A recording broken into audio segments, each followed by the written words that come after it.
Okay, we are back.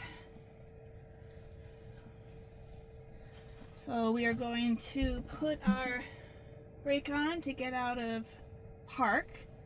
We are currently at 46 degrees. We have 62% on the battery, which gives us 201 guesstimated miles, and we are in hurry mode.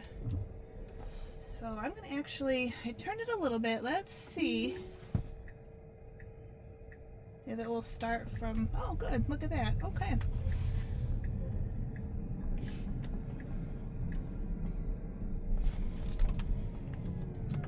Yeah, it always takes this stop sign here for us to stop. It really is for the second lane, but that's okay. No big deal. So we do have another trunk or treat. This will be our third one this month. It's going to be at Wegmans here in Johnson City, New York. So after I'm done with this last client, I'm going to go and wash it because we've had a lot of rain, so there's a lot of dirt on it. Wegmans is giving us our own special spot to set up. I thought that was very nice of them. They've been very welcoming and supportive of us coming to their cruise-in and cars and coffee. All the car people there have actually been very kind. No one has really given us any dirty looks or said anything. Usually it's just the spectators that come that sometimes will get the negative feedback, but that honestly is like less than 1% of the interactions. Most people are curious, they've never seen a Cybertruck or have never had a chance to sit in one, so I will have something playing on here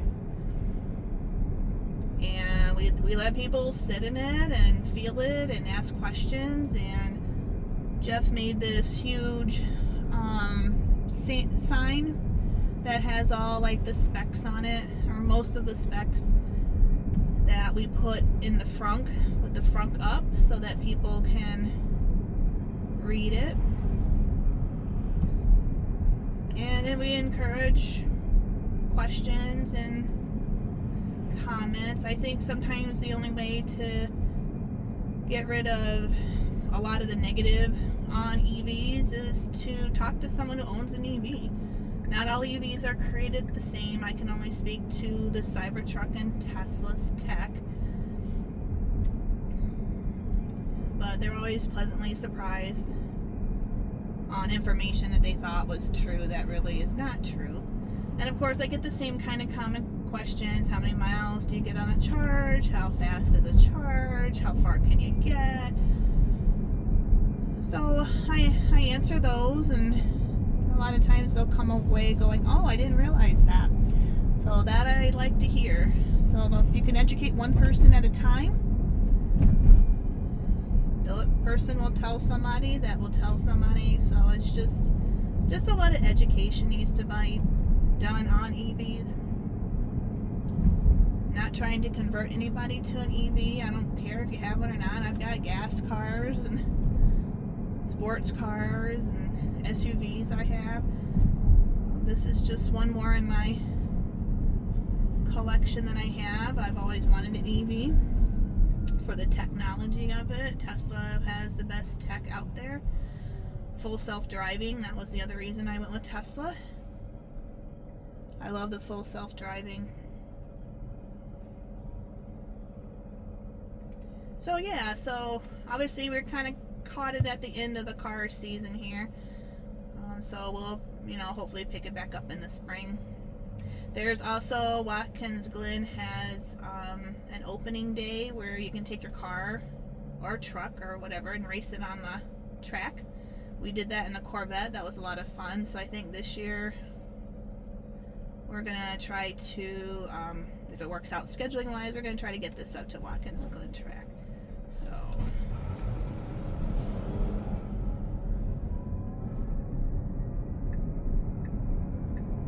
So for this trip right here, if you caught one of my other videos, a trip to CVS, there was a little glitch where we were getting ready to turn left into the parking lot. There's a oncoming car that was a little faster than what I would say the 30-mile speed limit was.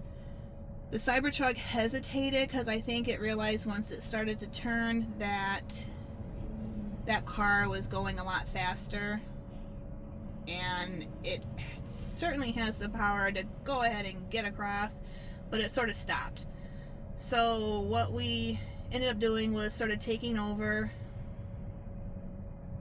and go ahead and drive it into the parking lot. But what I wanted to do was see if it would find a spot just to park. Cybertruck is not known for parking. That version 13 doesn't really have that capability to just pull into a parking lot, but every once in a while it'll randomly just find a spot and it'll pull into it. So I kind of wanted to see if it will do it.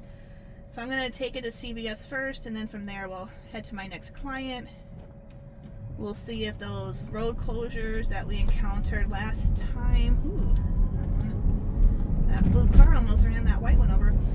We'll see if it tries to go through the closed off roads again if I have time to let it. Depends on my time scheduling to get to my client's house.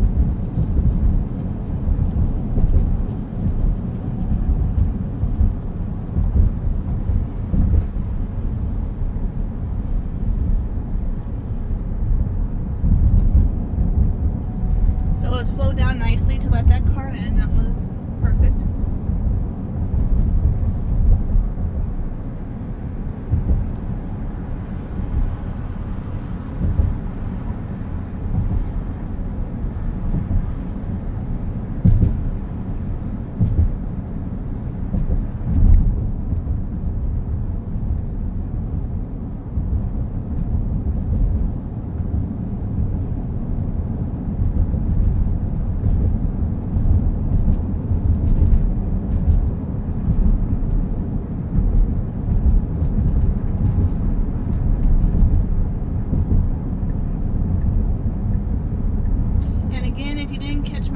Early this morning, please check out of spec review.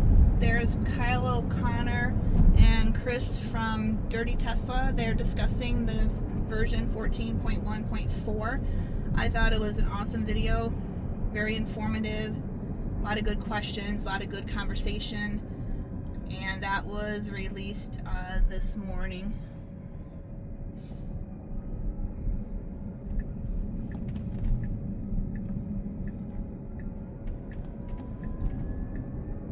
Again, that's out of spec review.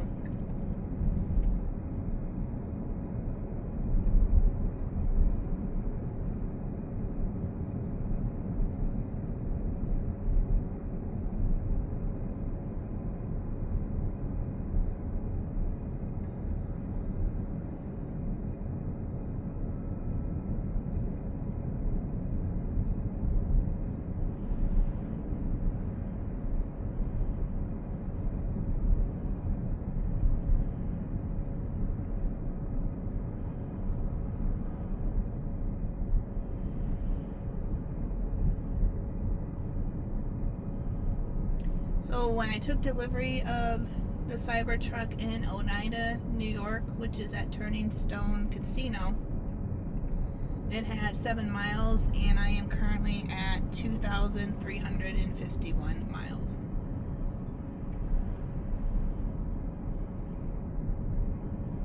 Most of that is FSD driving.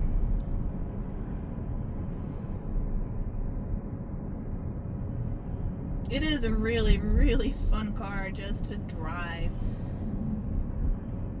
So once in a while I'll just kind of manually do it, but I am trying right now to let FSD drive as much as possible. I think we need the information, the feedback. I don't think a lot of people use FSD. I'm hoping a lot of Cybertruck people use FSD. That's where we need the data. And I'm sure probably they pull data just on regular driving as well.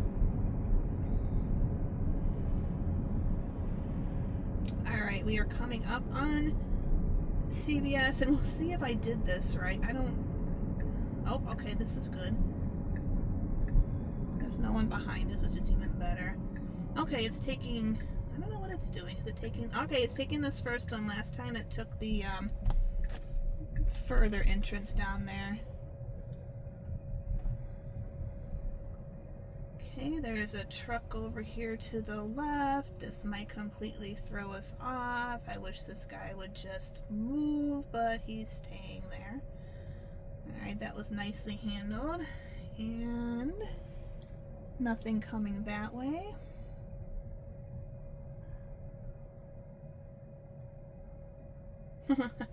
Okay, I think it's just gonna stop here, so that's fine. We're gonna take over real quickly.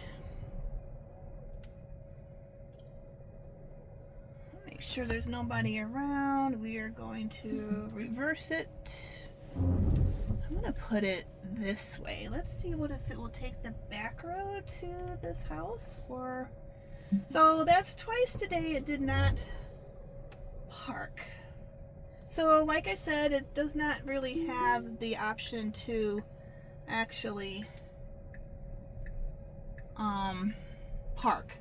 14 will have the option to park in a parking lot, but it randomly, if you see my other videos, it will randomly just find a spot and park. So, ooh, it's gonna take the most difficult one to go. Now we've got a curb over here. We'll see if it's gonna take that. It's a truck, so it can handle the curb. This is a car. Yep, there we go, right over the curb. Awesome. Well, I hope nobody saw that because they're gonna think that I did that.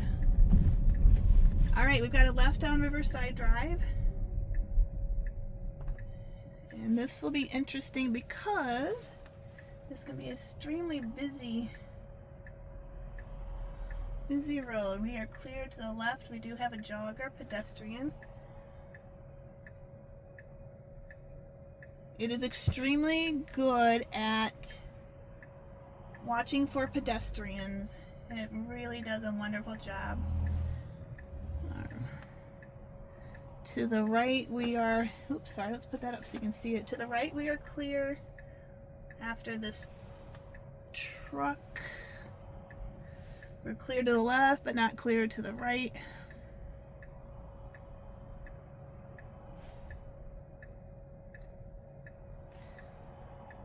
After the silver car here, we're clear to the right. Okay, good. Oh, that was perfect. That's exactly what I would have done. Well, maybe not exactly. I probably would have floored it and zoomed right out a lot sooner than that, but that's okay. That's beside the point. We're here to see what FSD will do and how it sees things, how it problem solves it. So that is okay.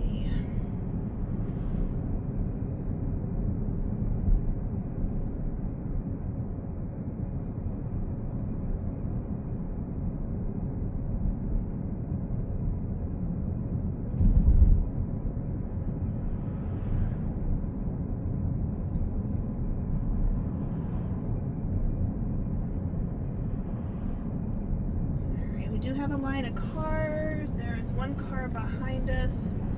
I don't know if this road is open back up again. I'm just going to be on the ready because there's just too much going on.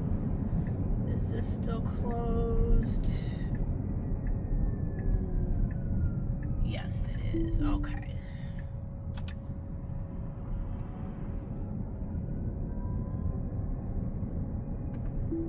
Re-engage FSD. It should turn left here at the light. And we're going to run into the second part of this construction where that side was closed. So we're going to see if it tries to keep going. How am I doing on my time? Oh yes, I've got time. We have time to let FSD play, basically.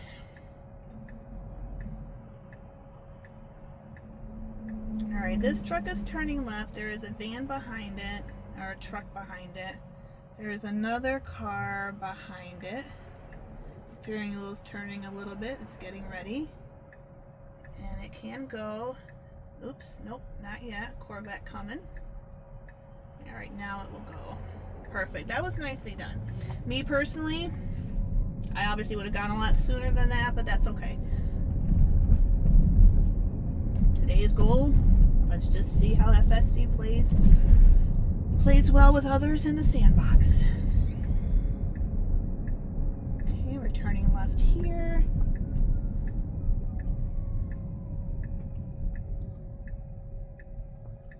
I'm trying to see what's going on down there. It looks like, can't see that far. Too many curves.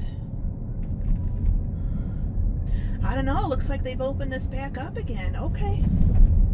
Alright, that's perfect. So this was closed off, and what it tried to do is it tried to go through there, but it realized it was closed. It did stop.